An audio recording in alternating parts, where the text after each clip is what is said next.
good morning, everyone. We are convening for our Manufacturing Technology Working Group. This is mid-February, hard to believe. As we do, let's start off with our agenda just to set the stage for today's meeting. We'll have some announcements and roundtable. We do have a lot of moving and shaking in the Connecticut space, so we do have some new additions and congratulations in order to some of our past and current members of our working group. So I'll get into that. We have a featured spotlight today from Cindy Bombard from the Central Connecticut Chambers of Commerce. We won't really have a working session following the end, but Jeff and I will make some remarks about what's to come. As we know, we're marching towards a T-4 week deliverable of our progress report to the legislation. So that will be what our next meeting's focus will be. Let me just get right into it. So Paul LeBoy, I see you on the line, sir. Congratulations as our newest Chief Manufacturing Officer, taking over the reins from Colin Cooper. I don't see Colin. Actually, let me scroll down. I don't see Colin on the line. But congratulations to you. Your social media has really been blowing up, and I know you've been doing a roadshow around the state of Connecticut. So Paul, if you'd like to, you can say a few words to address the group if you'd like. Sure, thanks, Jackie, and good morning. Had a great visit at CCAT on Monday and toward the Advanced Manufacturing Center. But we're entering week 2 as the Chief Manufacturing Officer, and I'm having a great time. So really, working very closely with Colin. His last day is the 25th, and we're getting ready for our Manufacturing Innovation Board meeting tomorrow. And there's a lot of work going on there. So just very happy to be in this role and really looking forward to working to grow manufacturing in Connecticut. Thanks, Jackie. Thank you, Paul. And we have Allison, who will be replacing Paul's seat as a representative from Cary Manufacturing. So Allison's on the line. You could either give a wave or say hello to the team. Welcome to our working group. Thank you. Hi, and thank you, Paul, for recommending me to take over the seat. You'll do a great job. Thank you. I have every confidence in you. Thanks. So in addition to our state of Connecticut news, we also have a switch within the University of Connecticut. So it's a bit of old news right now, but Radenka Merrick has been appointed the interim president of the university. And as such, Premier Alpay has been named the interim VP of Research, Innovation, and Entrepreneurship to succeed Radenka. And in that, we are joined with a new member, Kylene Paris, who is the assistant dean for the School of Engineering. So Kylene, you could give a wave or say hello if you'd like to address the group. I know that you're intimately involved in working closely with Premier and the university. So much of this is not necessarily new to you. Absolutely. Thank you for the warm welcome, Jackie. I appreciate it. Hi, everyone. I'm really looking forward to certainly working together and meeting each and every one of you. Great. Thank you so much. And Jeff, I'll turn it over to you so you could speak about Concept's newest member of their team. Thank you, Jackie. Welcome, everybody. So just wanted to announce that Prachi Aurora has joined us as our data analysis intern. As we spoke about before, she will be reaching out to the service providers to start to collect the cataloging. That's section 1 of the legislation. In addition, she'll be just supporting DECD and the CMO's office in creating the website that MIF is funding, collecting the data for that website. So going beyond the Industry 4.0 providers and looking at all service providers that are supporting manufacturers in Connecticut. So she'll be reaching out to the service providers in this group first soon, and we'll do it an introductory letter later today. Great. Thanks, Jeff. And Senator Hartley, I know that you're on the line. If you'd like to address our group, you're certainly welcome to. I know that we're in the throes of legislation, so everyone is probably very busy, but if there's anyone in the leadership on the Commerce Committee that would like to say a few words before we get into our featured spotlight, please take the floor. Jackie, I just want to say welcome to all of the new members. Looking forward to working with you. It's been a really wonderful experience to date. A lot of work has gone in, and we are actually anticipating the deadline coming up very soon. And yesterday we convened our manufacturing caucus of the entire General Assembly, and we did feature our new CMO, Paul. It was great to introduce him also to the legislative side. And it's a short session, as I think probably all of you know, so it's going to move very rapidly, but the work that's been done here was highlighted yesterday. And of course, throw me back on my heels, one of our manufacturers was actually talking about i5.0. And I was like, oh, we haven't even finished 4.0 discussion yet. But things are moving rapidly. And thank you for your leadership, Jackie and Jeff, on this as well. Great, thank you so much. So we've gone through basically almost every one of our service providers that you see on the left-hand side of the screen here. And those are kept in a repository up on our website. And today we will be hearing from the Central Connecticut Chambers of Commerce. And then next time we convene in 2 weeks, we'll have the Connecticut Manufacturers Collaborative. I still need to change the misspelling there, apologies, on March 2nd. As we have recognized that there's many other entities across our great state that may, we should be able bring in front of this quorum here. So suggestions for some of the regional sector partnerships has been brought up before, and I know Jeff and I will work that on the back end to see if anyone from those represented organizations would like to join us for such a featured spotlight. So if there's any suggestions that anyone has, you're welcome to drop them in the chat or send Jeff and I an email following that. That would be really great. And so with no further ado, I'll turn the floor over to Cindy to talk to us about the Chambers of Commerce.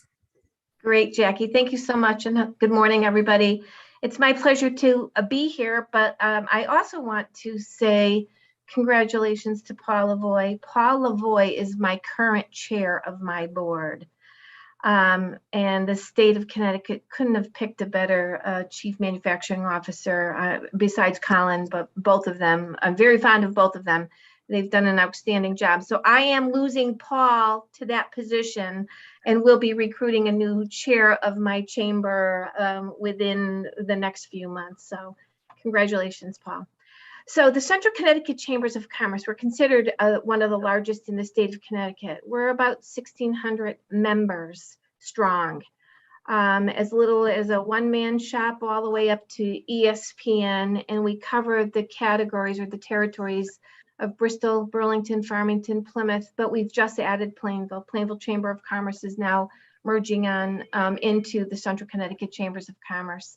And WOCA, and we also have members in other towns and cities throughout the state of Connecticut and some members outside of the state of Connecticut as well. Our mission is that it's the Central Connecticut Chambers of Commerce. We focus on three main tenets: economic growth, legislative and governmental advocacy, and membership development. We have really close ties with all of our area economic development directors. I meet with them frequently. They know what we're doing. I know what they're doing. We do a lot of visits together. It's a great partnership with our economic development leaders because they get to learn what's going on, not just necessarily in the community that they are moving into, but they know more about the region. Our legislative and governmental affairs organization, we work very closely with CBIA. And we actually have John Belair as our connector from CBIA to our legislative group. And matter of fact, tomorrow morning, we have our annual legislative forum in which we have just about 15 of our local state representatives and senators joining us tomorrow morning via Zoom.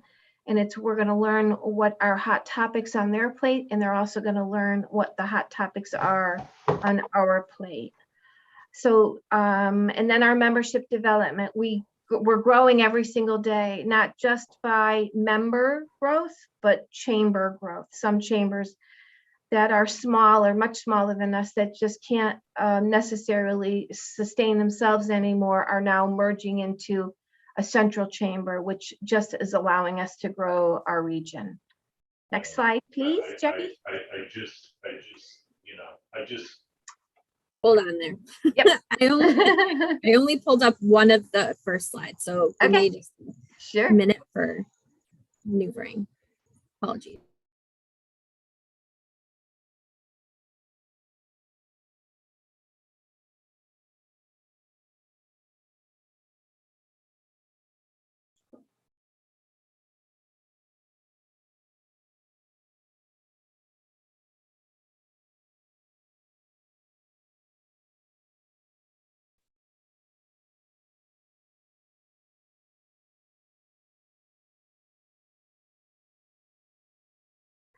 I can talk without the slide if that's fine for you. I'm just pulling it up now. Apologies. I didn't realize there were 4 pages. Yeah, there's 4. I'm pulling it up right now. I don't sing, so I can't entertain any of you while we're waiting. And neither do I. So here we go. All right. Are we seeing that? Yes, thank you. Thank you so much. So our partners, as well as within the state of Connecticut, our strategic partners is CASE. CASE is the Connecticut Association of Chambers of Commerce. I actually happen to be the president of that group. It's where all of the chambers in the state of Connecticut, we get together monthly via Zoom. We have an annual meeting. We talk quite frequently amongst ourselves just to find best practices, what other chambers are experiencing, how we can help each other, how we can grow. And there's a large variety of reasons why we do meet. Our chamber, the Central Connecticut Chambers of Commerce, is part of the Metro Chamber group, which consists of the Metro Alliance, the Middletown Chamber of Commerce, New Haven Chamber of Commerce, the Waterbury Chamber of Commerce, and the Eastern Chamber of Commerce. We get together also monthly. We're the larger chambers, and we also talk about what's happening in our regions. And one thing that is for certain, all of our regions, we're all chambers of commerce. Our missions are all the same, but our demographics and our needs are quite different. So, but it is nice to be able to talk to each other to find out how, again, we can learn and grow from everybody else's knowledge. We work very closely with the Tunxus Community College, and as NONTEC as well. The Bristol Technical Advisory Council is something that all of our partners in our area have put together about 9 years ago, because what we have heard from most of our members in our area, especially manufacturing, is the need of the workforce, the pipeline. So through that Tech Advisory Council, it's made up of educators from the local school system, the community college, CCSU, the technical school system, and we've brought in other partners of the industry, of HVAC companies, manufacturing companies, and some healthcare companies as well, because they're also in need of employees. So the Tech Advisory Council is, and we meet monthly, we bring in speakers, we all learn about what's going on, how they can tap into talent perhaps, or how they, on an individual basis, meaning manufacturers have to, I always say, come out from behind your desk, get involved and get engaged in whatever form or fashion it may be to help you create your workforce. And the Bristol Adult Education is very helpful here. We sit on many boards of school systems, public school systems, to help them fulfill their Perkins Grant needs. And a lot of them are getting those students, whether they're in high school, in middle school, to start thinking about manufacturing as a career opportunity. Bristol just happens to be in the forefront creating the Bristol Tech Advisory Council, where about 9 years ago, we had a private-public partnership. We created a basic manufacturing program, a certificate-based manufacturing program, ran 5 cohorts with approximately 15 to 20 individuals in those cohorts, and we put together a basic manufacturing program, and all of those people were hired and placed in our territory with jobs, basic jobs in manufacturing, and able to grow on up, grow their skill base, help our local economy, help our local employers out. And that we found out to be very sustainable. We were able to get a cash match with the Department of Labor. The city of Bristol stepped in, and we touched base with many of our local manufacturers, and they also contributed. It cost us just about $50,000 to get that program up and running, but we were able to do it with the generosity of many of our manufacturers, the city of Bristol, and then we went to the Department of Labor and asked if they could do incumbent worker training cash match. From that, those programs that are listed here are our focused events and program. We focus on small business owners, manufacturing, life sciences, healthcare, and legislative. Those are our main focus areas of what we do with our strategic partners. And there is just one more, Jackie, I believe one more. Yep, there we are. So not only are we a Chamber of Commerce serving the communities that I mentioned, we also manage under our roof here two manufacturing associations. The New England Spring and Metal Stamping Association, we call it NESMA. It is a group that was created by the Metal Spring forefathers here back in 1956. A bunch of gentlemen and some ladies got together to talk about, even though they were competitors, to get together to create an association to grow their industry. And Bristol is the headquarters of Metal Spring and Stamping area. Over the course of time, they've been very active. They folded into the Chamber of Commerce about 20 years ago. I happened to be their executive director at that time, came into the chamber world and brought them with me. We actually do all of their back office work. We do their events, their programs, their annual dinners, their fun events, their trade shows, and the same thing for CTMA. CTMA is the Connecticut Tooling and Machining Association. They're pretty much all east of the river, out that way. We again do all of their monthly meetings, their events, their programs. CTMA is the Connecticut branch of the National Tooling and Machining Association.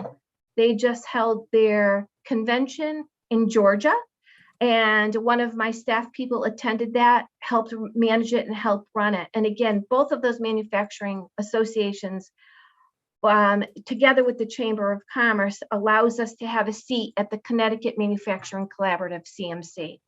So we're able to learn what is going on with all of the associations, because as you all know, a manufacturer is a manufacturer. They all need the same type of thing, but their focus is a little bit different. But they all have the same issues, whether they be, issues with specific laws coming down the pike or the lack of workforce. So our goal here as the Chamber of Commerce is to help them find their way through the many weeds. And we've been very successful doing that.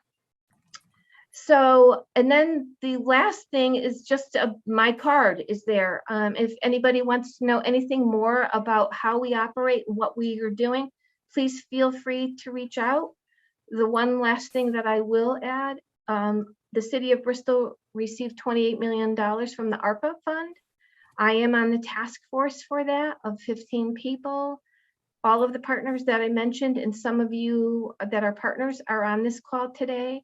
We have put together a grant and have submitted it through the Bristol ARPA task force. There's a log to open up a training center in the building that I'm in. We're working with our local contractor. It's being looked at now to whether it's something that they can finance, or we will receive the ARPA grant to create a training center for 4 sectors. And the four sectors are manufacturing, healthcare, early childhood development, and information technology. It's a well thought out plan. It's something that we feel as though will benefit the central region, and it is sustainable because we have the data to show that we've done that in the past. And the ARPA grant money that's been distributed to all the municipalities is just that. It's something to create change grow the economy, and have longevity. So stay tuned for that. We're crossing our fingers, dotting our I's, and crossing our T's. So far, we've made the cut. And it would be, I submitted the grant through grant writers through the school system in the city of Bristol. So we're hoping it's something that we can pull off and showcase in the next year. So Paul, since you're still my chair, would you like to add anything? Sure, Cindy, I'd love to. I just really, when you think of the Central Connecticut Chambers of Commerce, very, very active.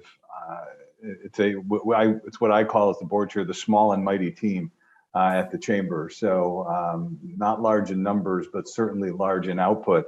But with Cindy's involvement in CASE, with the associations that the Central Connecticut Chamber has managed, with the programming that the chamber puts together on a regular and consistent basis, as well as if you look at some of the work that's done on the Central Connecticut Chamber of Commerce of engaging with educators and connecting educators and the business community together, the Bristol Technical Advisory Council, which I've served on for probably 10 years. Yeah, 9 or 10 years, really is that it's educators and manufacturers sitting in a room together and talking about what skills are needed, and then also being able to send students to tour local manufacturers in Bristol. So as we continue to expand our workforce development efforts, we really can look to the Central Connecticut Chambers of Commerce for best practices on a lot of these areas. And I will tell you, right, we are 100%. The Central Connecticut Chambers of Commerce is 100% open to sharing anything. It really is all about making Connecticut successful, and Central, I know, under Cindy's leadership, is very open and very active and very vocal about making sure that there's success wider than the territory that they currently cover and address. So they're a great service provider, and will certainly help this working group as we take a look at the playbook for 4.0 technologies to roll out to all of our manufacturers. Thanks. Thank you, Paul. I just want to add, Mark Brzezinski from AG Russell is also a part of our group, and we're heavily involved, or he is, and we will be, in the robotics program, because robotics is in your middle school and even younger, and trying to get those students involved and engaged in our world, whether it be information technology or manufacturing, is the key area, and Mark is on the forefront of that.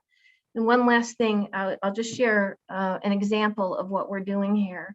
The Bristol Public School System reached out to me last week, and they had 2 students that are interested in manufacturing and aerospace. The STEM coordinator of the public school system reached out to me and asked me, can you help with that?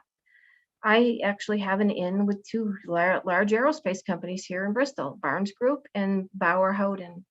I wrote to Bauer. Bauer took both students in. They start an internship today, and they are juniors in high school, not just as an intern, but they're paying them as well. So I always say the squeaky wheel gets heard when manufacturers call me up and they'll say, I can't find anybody. The first thing I say to them is, get up from behind your desk, open up your door, set forth into the world, and get involved, because the squeaky wheel gets heard. Am I right, Mark? All right, I'm good. Thank you all. Thanks so much, Cindy. Mark, did you have any remarks that you want to say? I know you were muted. No, I just want to say, great job, Cindy. You do great thanks, work, Mark. and congratulations, Paul. We have an in now, right? Anyone in the group have any other questions or comments that they'd like to make before we sort of move forward? I've known Cindy for God knows how many years, and I thought I knew everything she did, and apparently I knew about 1/10 of it. This was really awesome to hear about all the connections and things that you're doing. Super. Thanks, Kathy. Thank you. Very much appreciated. Yeah, we've traveled in the same circles a lot. Yes. And we're both squeaky wheels. Just ask Senator Hartley. Yeah.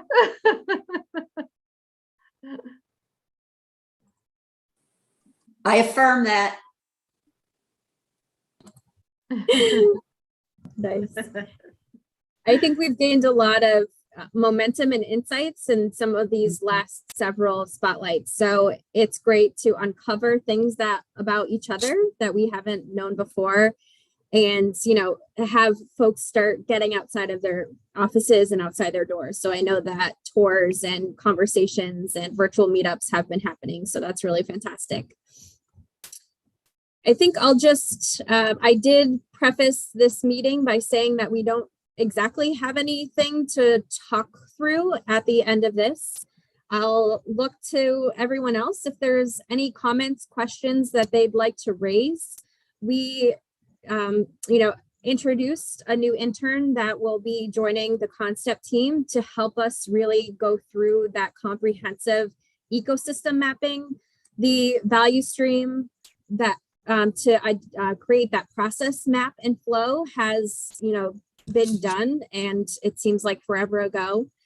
We have our progress report that we're going to be working on, Jeff and I, and presenting that to you. So as we preluded before, it will be an executive summary plus a PowerPoint deck to submit to our legislators. So you'll get first glance at that, and we can discuss that at our next meeting. I'll take a pause and a breath, see if Jeff or anyone else would like to chime in here. Just adding on, so one of the things the legislation calls out in that interim report is any barriers we see in meeting our goal of helping to create a strategic plan that allows the state manufacturers to move into Industry 4.0. So in particular, if you as committee members have any barriers you want us to address and put in that report, please let us know. I think we are making good progress, but we'll definitely want to hear from you on that. And then in addition, and maybe I'll ask for a quick reaction, raise hands or smiley face. We're contemplating having a live meeting probably mid-March at this point, and just want to get some feedback from you on doing that. We think that's probably the best way to organize next steps and kind of move us forward. Likely kind of a half-day meeting would make the most sense. We'll still work on agenda and organizing how we best accomplish that. But just maybe a quick raising of hands of who thinks that's a good idea, or thumbs down if you don't think it's a good idea. So we'll start to look for venues that can accommodate the group and work to look for a date that most of us can join. Yep, seeing several thumbs up. So I think we'll get some sort of doodle poll out there to see what dates may work best for everyone. And Jackie, if I may, can I add one item? Sure. Yep. In May, our chamber is working with Jackson Lab and the TIP out of Farmington and others to create a life science forum. And the goal is to get businesses talking about the supply chain. So we are bringing in a small speaker panel. One will be a local manufacturer that is in life science or bioscience. And we're working with Capital Strategies, the town of Farmington and Jackson Lab, as I met, and UConn Medical Center as well.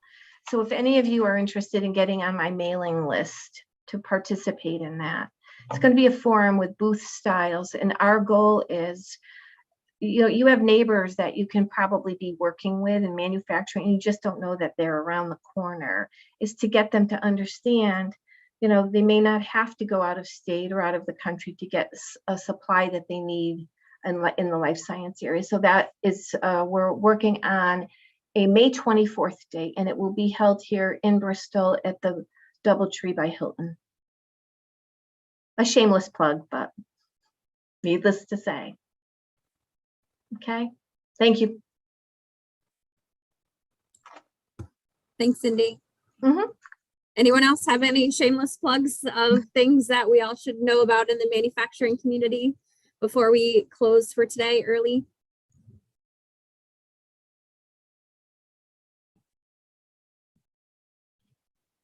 Okay. Hearing none, I'll put in a shameless plug next week. It's Engineers Week. So for those of you that have engineers within your businesses, organizations, please show them some love. And it is also Black History Month, so let's recognize and honor that. We will hear from Chris DiPatima for CMC next week. And then Jeff, the next time we convene on March 2nd, and Jeff and I will be presenting our progress reports. Again, if there's any barriers that you have strong opinions on, please do send them to Jeff so we can roll them up. We have been collecting a lot of anecdotal data over the last several months of having all of these conversations and convening. So with that, I will say goodbye and hang on the line if there's anyone that needs to raise anything. But for now, I think we'll just adjourn for today. Thank you so much. Thank you, everyone. Thank you, everyone.